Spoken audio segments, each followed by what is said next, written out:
dormers, malayo sa kanilang bahay, kaya dapat sa UP, serbisyo sa kanila ibinibigay. Sa mga dormers na ang pagkain ay paulit-ulit lang, dapat ang kalusugan nila ay ating binabantayan.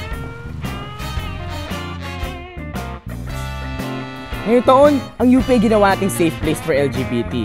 Pero dapat ang HIV status natin, safe din. Sa registration, dito mahaba ang pila. Kaya para sa mga estudyante, tulong ang kailangan nila.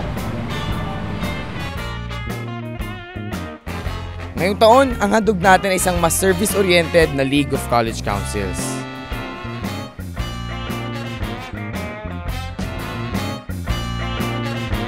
Hindi naman natin kailangan maging bida. Ang kailangan natin, resulta.